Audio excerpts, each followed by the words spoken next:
وعباد الرحمن الذين يمشون على الأرض هونا وإذا خاطبهم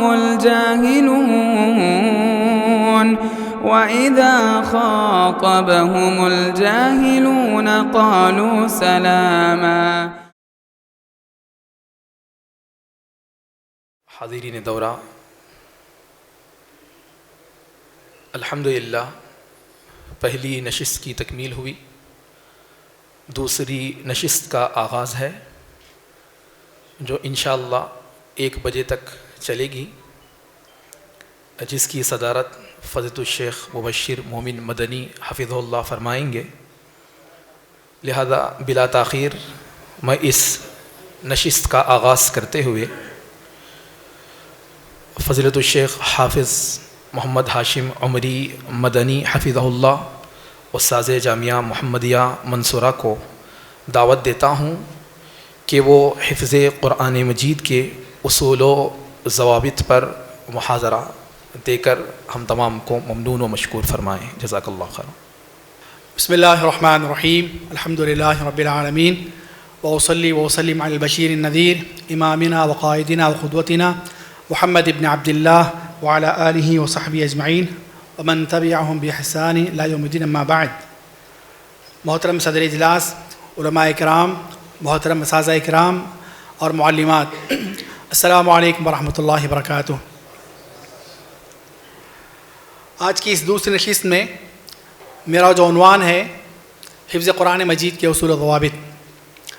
محترم اساتذہ کرام، جیسا کہ میں نے پچھلی گفتگو میں بتایا تھا کہ ہم تمام یہاں پر افہام و تفہیم کے لیے آئے ہیں، کچھ سیکھی ہوئی باتوں کو دوبارہ سننے یا تذکیر کے لیے آئے ہیں. میں نے اپنے اس درس کو مختلف حصوں میں بانٹا ہے. سب سے پہلی بات مدرسین سے متعلق ہے، اور دوسری بات طلباء سے متعلق ہے. پھر طلباء میں جو باتیں ہیں، طلباء سے متعلق جو باتیں ہیں اس میں نئے سبق سے متعلق، پھر اسی طرح آموختے سے متعلق، پھر اسی طرح کچھ اور دیگر اہم باتیں. سب سے پہلے میں اپنے درس کو شروع کرتے ہوئے اس بات کی تلقین کرنا چاہوں گا کہ اللہ رب العالمین قرآن کریم میں فرماتے ہیں ان اللہ یحب المحسنین، کہ اللہ رب العالمین احسان کرنے والوں کو پسند کرتے ہیں. احسان کے بہت سے معنی ہوا کرتے ہیں. احسان کا ایک معنی یہ بھی ہوا کرتا ہے کہ انسان جو بھی کام کرتا ہے اس کو صحیح طریقے سے انجام دے، اس کو اس کے لوازمات اور واجبات کے ساتھ انجام دے. اسی لیے مسند اعلی الموصلی کی روایت ہے، شیخ البانی نے اس روایت کو حسن قرار دیا ہے. عن عائشہ قالت قال رسول اللہ صلی اللہ علیہ وسلم ان اللہ تعالی یحب اذا عمل احدکم عملا ان یتقنہ. اللہ تعالیٰ اس بات کو پسند کرتا ہے کہ تم میں سے کوئی بھی انسان کوئی بھی کام کرے تو اس کو اتقان کے ساتھ، یعنی اچھے انداز سے کرے، معیاری انداز سے کرے، اس کے تمام لوازمات اور واجبات کے ساتھ کیا کرے. تو میں اور آپ قرآن کریم کی خدمت سے جڑے ہوئے ہیں. ہم محنتیں کرتے ہیں، کوششیں کرتے ہیں، اپنا وقت لگاتے ہیں، بہت سی قربانیاں دیتے ہیں. ساتھ ہی ساتھ ہمارے لیے یہ بھی ضروری ہے کہ اس خدمت قرآن کریم کو پورے اہتمام کے ساتھ، پورے معیاری انداز سے اس کے پورے واجبات اور لوازمات کے ساتھ انجام دیں. محترم سامعین، تدریس ایک بہت بڑی امانت ہے، اور یہ جو طلبہ ہمارے پاس ہوا کرتے ہیں ایک بہت بڑی امانت ہے. لہذا ہر مدرس قرآن کو اپنی تدریس کی خدمت کی امانت کی ادائیگی کا بھی خوف ہونا چاہیے، اور طلباء کی شکل میں جو امانت اس کے پاس موجود ہے اس کی بھی ادائیگی کی فکر ہونی چاہیے. جب یہ فکر ہمارے اندر ہوگی تو لازماً ہماری تدریس اور ہمارا طریقہ تدریس بہت معیاری اور عمدہ ہوگا.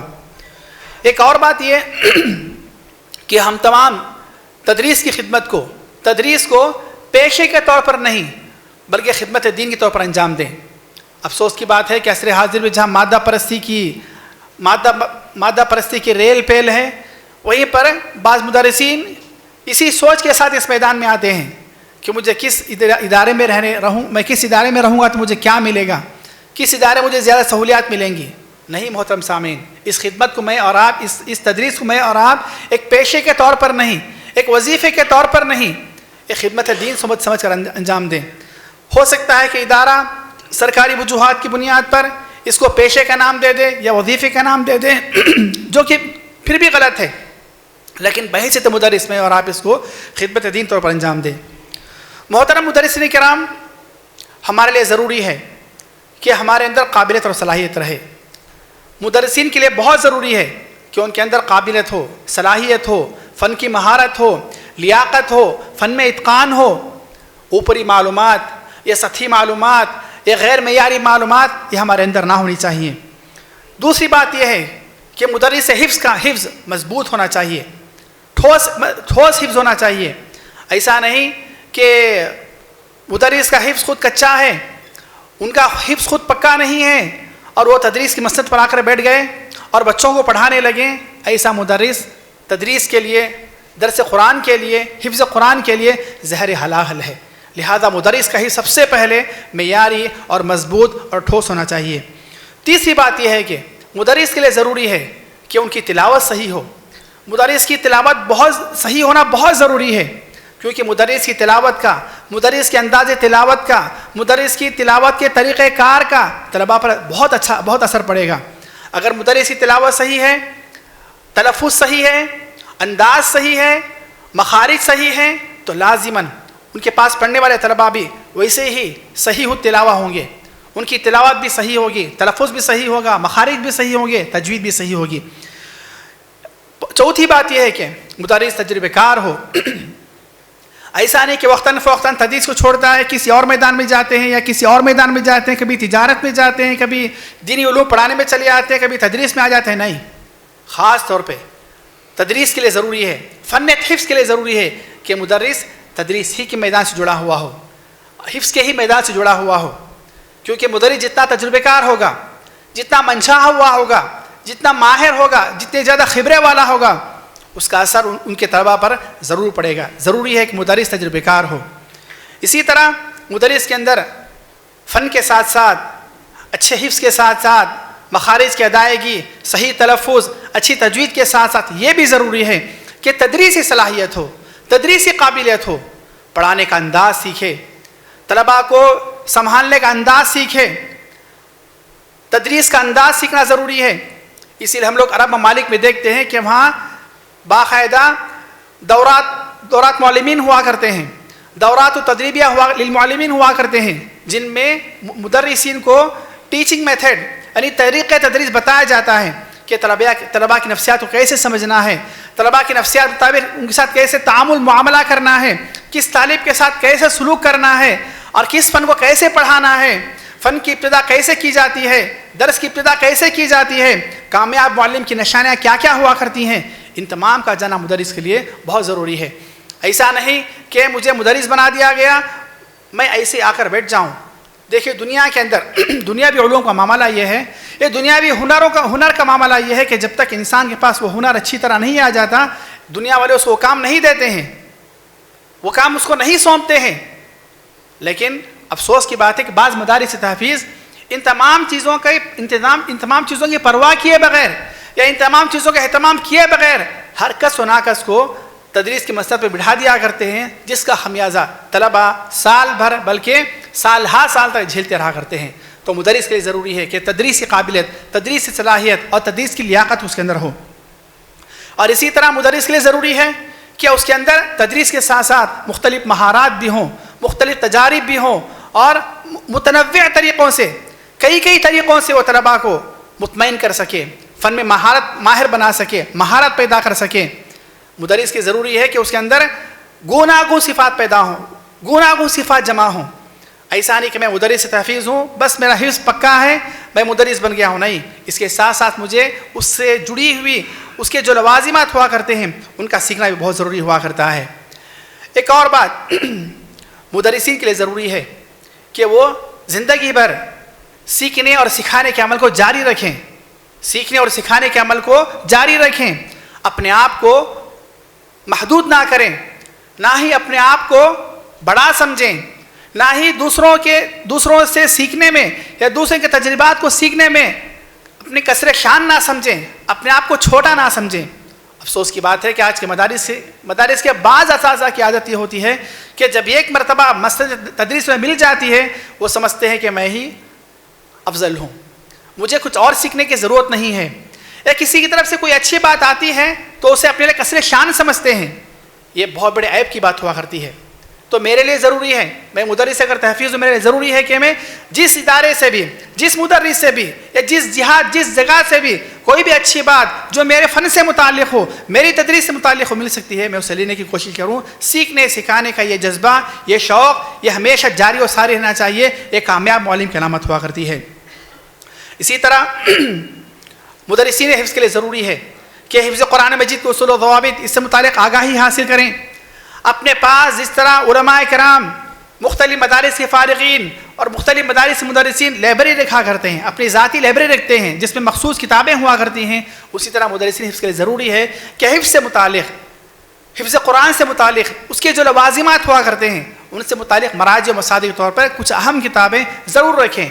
حفظ قرآن مجید اصول و ضوابط سے متعلق ہو، تجوید سے متعلق ہوں، آیات متشابہہ سے متعلق ہوں، مخارج القرآن سے متعلق ہوں، علوم القرآن سے متعلق ہوں، قراءت سے متعلق ہوں، اور طلباء کی نفسیات سے متعلق ہوں.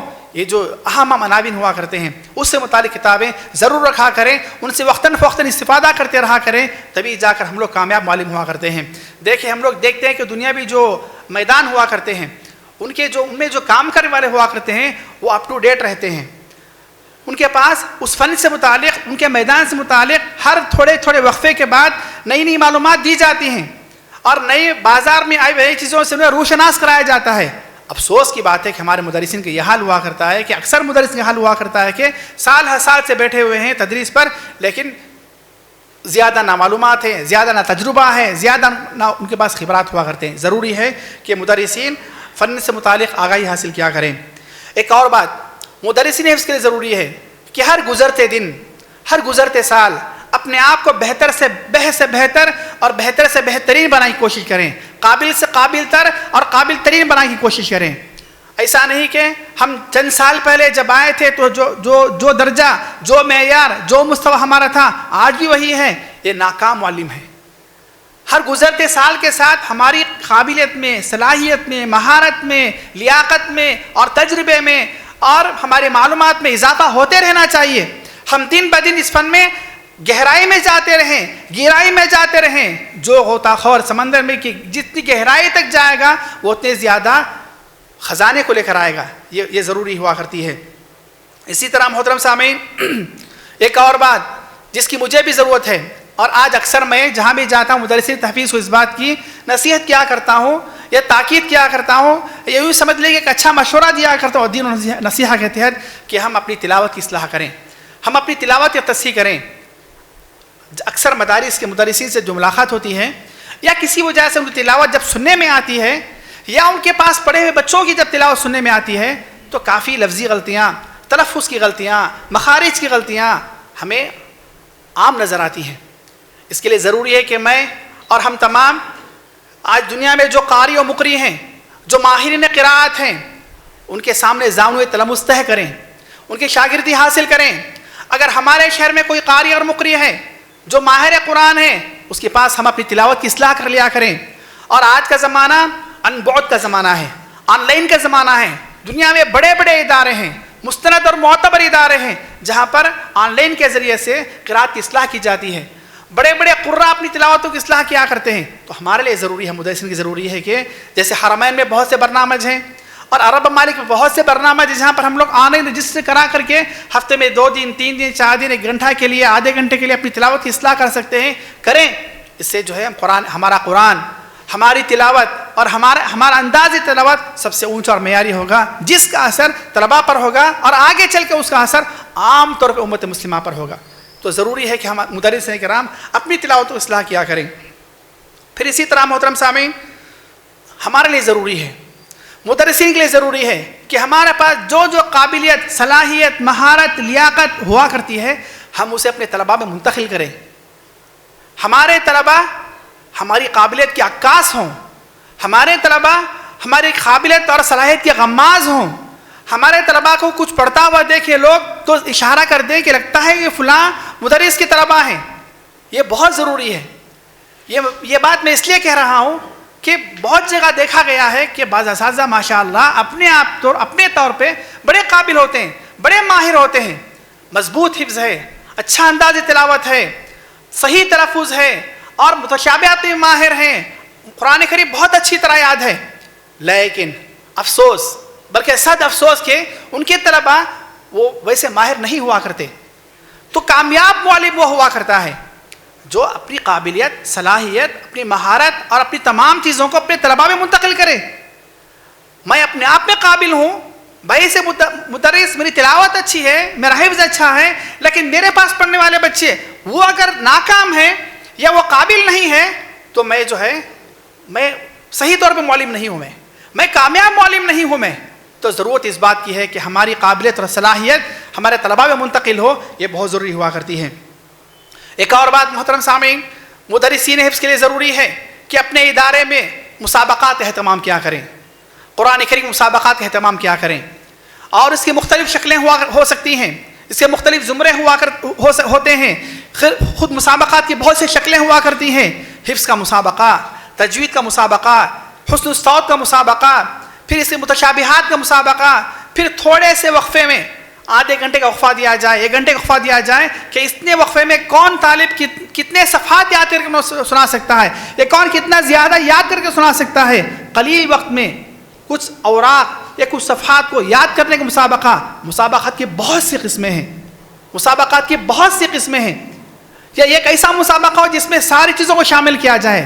مسابقات کا اہتمام کیا کریں، اس سے مدارس کے اندر، مدرسین کے اندر بھی اور طلباء کے اندر بھی مضبوطی آئے گی، فن میں پکڑ آئے گی، ٹھوس پن آئے گا، اتقان آئے گا اور قوت پیدا ہوگی. پھر اسی طرح محترم سامعین، مدرسین حفظ کے لیے ضروری ہے کہ وہ بیک وقت اپنے اندر کئی صلاحیتیں جمع رکھیں. ہم ماہر مدرس بھی بنیں، ہم اتنے قابل بھی ہوں کہ دوسرے ادارے ہمیں اپنے اداروں کے اندر ممتحن کے طور پر بلائیں. ہم اتنے قابل بھی ہوں کہ دوسرے ادارے اپنے ہاں ہونے والے مسابقات میں حکم کے طور پر ہمیں بلائیں. ہم اتنے قابل بھی ہوں کہ مدرس ہوتے ہوئے ہماری آواز بھی اچھی ہے، ہم خوش الحان بھی ہیں، ہمارا انداز تلاوت بھی بہت اچھا ہے، ہمارا تلفظ بھی بہت اچھا ہے، اور اسی طرح ہم خوش الحان بھی ہیں. المہم متنوع صلاحیتیں ہم پیدا کریں. ایک صلاحیت پر اکتفا کر کے نہ بیٹھیں، یہ مدرس کے لیے، کامیاب مدرس کے لیے اور معیاری مدرس کے لیے بہت ضروری ہوا کرتا ہے. پھر محترم سامعین، یہ کچھ باتیں تھیں جو میں مدرسین سے متعلق کرنا چاہتا تھا. اللہ تعالیٰ سے دعا ہے کہ اللہ تعالیٰ مجھے بھی اور ہم تمام کو بھی اور قرآن سے جڑے ہوئے تمام مدرسین کو بھی ان تمام صفات سے متصف فرمائے. اب میں آتا ہوں طلباء سے متعلق کچھ باتیں کہنے کے لیے. اب جب بحیثیت مدرس میں اور آپ مسجد درس پر براجمان ہوتے ہیں تو ہمارے سامنے طلباء ہوا کرتے ہیں، اور طلباء جو ہمارے پاس حفظ کیا کرتے ہیں اس کے کئی مراحل ہوا کرتے ہیں. ایک طالب نیا سبق سناتا ہے، پھر سبق پارا سناتا ہے، آموختہ سناتا ہے. اس کے تعلق سے کچھ بنیادی باتیں جو میں نے تجربہ کار اور ماہر حفاظ کرام سے جو سنی ہیں ان کا ذکر کرنا مناسب سمجھتا ہوں. نئے سبق سے پہلے کچھ باتوں کا اہتمام ہمارے لیے بہت ضروری ہے. مدرس کے لیے ضروری ہے کہ ان کے پاس جو طلباء ہوا کرتے ہیں، یہ حفظ شروع کرنے سے پہلے کچھ ایسی باتیں ہیں جن کا اہتمام بہت ضروری ہے، جن کے فوائد دور رس ہوا کرتے ہیں، جن کے ثمرات دور رس ہوا کرتے ہیں.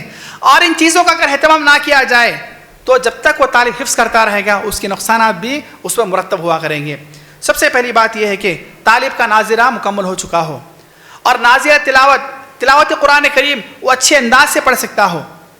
ایسا نہیں کہ نورانی قاعدہ بھی پڑھ رہا ہے یا ناظرہ بھی پڑھ رہا ہے، اس کو حفظ میں لگا دیا گیا، اس سے حفظ شروع کرا دیا گیا. ایسا طالب کبھی بھی کامیاب طالب نہیں ہو سکتا ہے.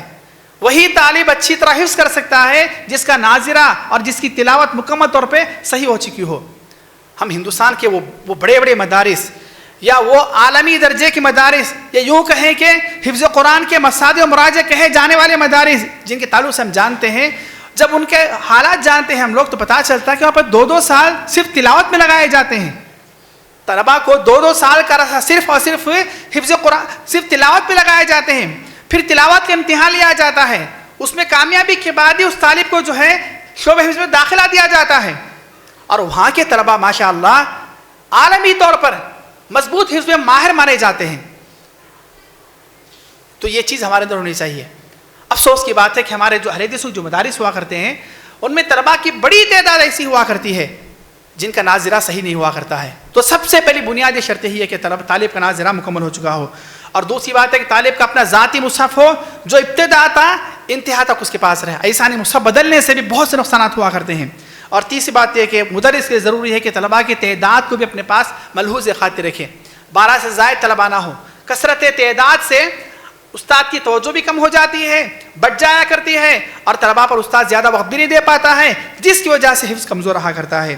ایک اور بات ضروری ہے, بلکہ بنیادی بات ہے, بلکہ بہت ضروری بات ہے کہ ہر استاد کے لیے ضروری ہے کہ وہ ابتدائی سال ہی طالب کا نصاب بنا کر دے دیں کہ پہلے سال میں طالب کو 4.25 پارے کرنا ہے تو اس مہینے میں اس کو یہاں سے یہاں تک پڑھنا ہے, اس مہینے میں اس کو یہاں سے یہاں تک حفظ کرنا ہے. اس کو ہدف دے دیں, ٹارگٹ دے دیں کہ تمہیں اس سال اور اس مہینے میں اتنا سنانا ہے, اتنا حفظ کرنا ہے. یہ اس ہدف کا بہت بڑا فائدہ ہوا کرتا ہے. وہ مدارس جو ہدف کے ساتھ چلتے ہیں ان کا معیار بھی اچھا ہوتا ہے, حفظ بھی مضبوط ہوا کرتا ہے, اور طلباء وقت مقررہ مدت میں حفظ احسن طور پر تکمیل کر کے فارغ بھی ہو جاتے ہیں. اور جن مدارس میں ہدف نہیں دیا جاتا, طلباء کی ماہانہ اور سالانہ تقسیم نہیں کی جاتی کہ فلاں طالب کو فلاں سال میں اتنے پارے کرنا ہے اور اس طالب کو اس مہینے میں اتنے پارے کرنا ہے, وہاں پر 7 سال بھی جو ہے طلباء حفظ میں لگا دیتے ہیں, پھر بھی حفظ مکمل ہو نہیں پاتا ہے یا معیاری ہو نہیں پاتا ہے. میری کتاب میں اس کا خاکہ بھی موجود ہے, میں انشاءاللہ آخر میں اشارہ بھی کروں گا, اس تعلق سے اہتمام کیا کریں. پھر محترم سامعین, بچوں کی وقت کا بھی خیال, عمر کا بھی خیال کیا کریں.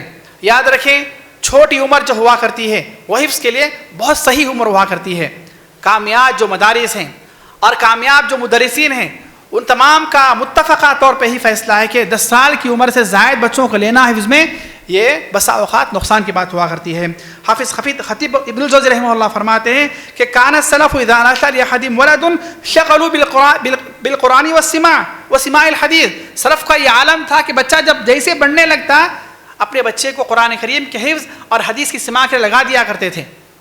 تو اسی طرح جو ہے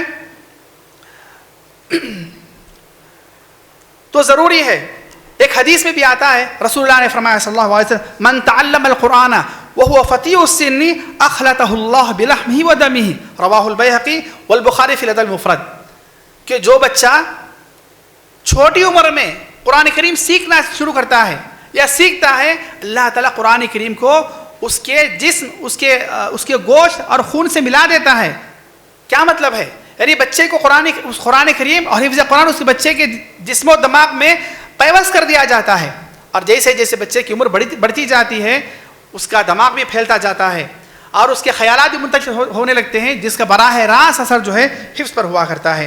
تو محترم سامعین کچھ باتیں تھیں جو حفظ قرآن سے پہلے ہوا کرتی تھیں. پھر محترم سامعین آئیے ہم چلتے ہیں نئے سبق کی طرف. نیا سبق جو ہوا کرتا ہے وہ زندگی بھر طالب کے حفظ کے لیے پہلی اینٹ ہوا کرتی ہے. پہلی اینٹ ہوا کرتی ہے. جس بنیاد کی پہلی اینٹ مضبوط ہو اس اینٹ پر, اس بنیاد پر ہم جتنی بھی لمبی عمارت تعمیر کرنا چاہیں وہ مضبوط رہے گی. برج خلیفہ بھی بنانا چاہیں تو مضبوط رہے گی. لیکن جب حفظ کی پہلی بنیاد, نیا سبق جو بنیاد ہوا کرتی ہے, اسی میں اگر خلل ہے, اسی میں اگر خرابی ہے, اسی میں اگر جھول اور نقص ہے, عیب ہے, تو یاد رکھیے بچہ طالب 4 سال پڑھے 5 سال پڑھے بلکہ زندگی پر بھی اس کے حفظ میں برابر خلل رہے گا. فارسی کا شعر ہے خشت اول چون حد معمار کج تا سریا میرت دیوار کج. گھر بنانے والا جب پہلی اینٹ کو اگر ٹیڑھی رکھ دیتا ہے تو وہ عمارت آسمان تک بھی جائے تب بھی ٹیڑھی رہے گی. تو یاد رکھیے مضبوط حفظ کی سب سے پہلی بنیاد طالب کا نیا سبق ہوا کرتا ہے. اسی لیے ہمارے سلف رحمہم اللہ بھی اور آج کے زمانے میں بھی عرب ممالک میں جو مضبوط اور معیاری ادارے مانے جاتے ہیں ان کے پاس نئے سبق کے لیے الدرس الجدید کے لیے بہت اہتمام ہوا کرتا ہے. بہت کئی ناحیوں سے اہتمام ہوا کرتا ہے. ایک تو تلاوت کے طور پر, تلفظ کے طور پر, مخارج کے طور پر, ادائیگی کے طور پر کئی ناحیوں سے اس پر محنت کی جاتی ہے کیونکہ یہی اصل ہے. لیکن ہمارے ہندوستانی مدارس میں بہت سے مقامات پہ اہتمام ہوتا ضرور ہے, لیکن ایک جو ریت چل پڑی ہے, ایک جو رواج چل پڑا ہے, اتنا زیادہ اہتمام نہیں ہوتا ہے. تو نیا سبق بہت ضروری ہوا کرتا ہے کہ اس کے اندر طالب استاد سے جب تلاوت پڑھتا ہے تو تلاوت صحیح ہونی چاہیے, طالب کی مخارج صحیح ہونے چاہیے, تلفظ صحیح ہونا چاہیے, پھر اسی طرح تجوید صحیح ہونی چاہیے. ان تمام مراحل کو پار کرنے کے بعد ہی طالب جو ہے جا کر حفظ کی ابتدا کرے گا، یاد کرنا شروع کرے گا۔ بس اوقات مدرسین نئے سبق کے لیے اپنے ساتھی طالب کے پاس بھیجتے، جاؤ ان کے پاس سبق لے لو بول کے، لیکن بچہ صحیح طریقے سے نہ پڑھ پاتا ہے، نہ ادائیگی اس کی ہو پاتی ہے، نہ مخارج صحیح ہوا کرتے ہیں، جس کا اثر وہ بہت زمانے تک جو جھیلتا رہتا ہے۔ تو ضروری ہے کہ نیا سبق جو ہے وہ مضبوط ہو۔ پھر اسی طرح نئے سبق سے متعلق نئے سبق کو یاد کرنے کے لیے مناسب وقت بھی چاہیے۔ نئے سبق کے تعلق سے جگہ بھی مناسب ہو، وقت بھی مناسب ہو اور مقدار بھی مناسب ہو۔ مناسب جو وقت ہوا کرتا ہے، ماہرین کہا کرتے ہیں کہ مغرب کے بعد سے لے کر عشاء کا وقت، عشاء کے بعد کا وقت اور فجر کے بعد کا جو وقت ہوا کرتا ہے وہ بہت مناسب وقت ہوا کرتا ہے طالب کو نیا سبق یاد کرنے کے لیے۔ عموماً مدارس میں اثر بعد کھیلا جاتا ہے، کھیل کی وجہ سے جو ہمارے جسم سے رطوبت نکل جاتی ہے تو جسم و دماغ، ذہن و دماغ تر و تازہ ہو جاتا ہے، جس کا براہ راست اثر جو ہے وہ حفظ پر ہوا کرتا ہے، تو بہت مفید وقت ہوا کرتا ہے۔ پھر عشاء کے بعد بھی اور فجر کے بعد کا وقت تو سب سے افضل ہوا کرتا ہے۔ اللہم بارک لامتی فی بکوریہا بھی کہا گیا ہے، تو مناسب وقت کا اہتمام کروایا جائے۔ افسوس کی بات ہے کہ بعض مدارس میں بچے صبح میں وقت سبق یاد کرتے ہیں، اس کی وجہ کوئی بھی رہے، عذر کچھ بھی رہے، صبح میں جب کلاس میں آتے ہیں تب وہ نیا سبق یاد کرنا شروع کرتے ہیں، تو یاد رکھیں عموماً ایسے طلباء نقصان ہی میں رہتے ہیں۔ تو جو ہے صحیح وقت کا انتخاب کیا جائے۔ اساتذہ طلباء کو اس بات پر ابھاریں کہ نئے سبق کو یاد کرنے کے لیے وہ صرف اور صرف مغرب کے بعد، عشاء کے بعد اور فجر بعد کو وقت اختیار کیا کریں اور پورے اہتمام سے اس کو یاد کیا کریں۔ پھر اسی طرح جب طالب سبق سنانے کے لیے استاد پاس آتا ہے تو استاد پہلے سبق کو بہت اہتمام سے سنیں۔ افسوس کی بات ہے کہ 1 2 3 4 5 غلطیاں 6 غلطیاں بلکہ بسا اوقات کئی غلطیاں کرنے کے باوجود یہ اساتذہ جو ہے نئے سبق لے کے آگے بڑھا دیتے ہیں۔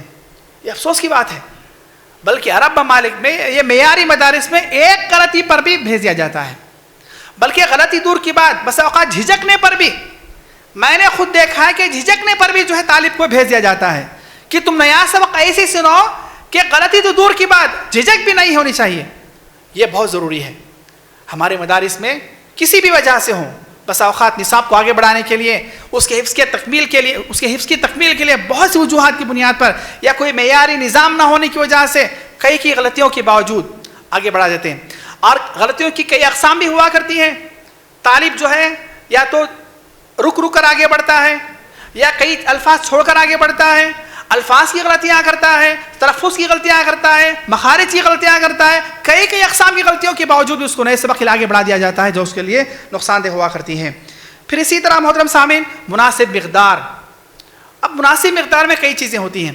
ایک تو سب سے پہلے ایک ادارے کی طرف سے 3 یا 4 سال کا جو وقفہ دیا جاتا ہے، نصاب جو مقرر کیا جاتا ہے، اس کے اعتبار سے ہمیں آگے بڑھنا ہے۔ اور دوسری بات، صلاحیت 2 طرح کی ہوتی ہے۔ ایک ہوتی ہے وہبی، اللہ رب العالمین کسی کو بہت اونچا دماغ دیا رہتا ہے، وہ دیگر طلباء کے مقابلے میں کئی ناحیوں سے بہت ذہین و فطین ہوا کرتا ہے، وہ اپنی مقدار کے مطابق حفظ کرے گا۔ کچھ طلباء درمیانی ہوا کرتے ہیں، کچھ طلباء کمزور بھی ہوا کرتے ہیں۔ تو ان تمام چیزوں کا پاس رہنا بہت ضروری ہے۔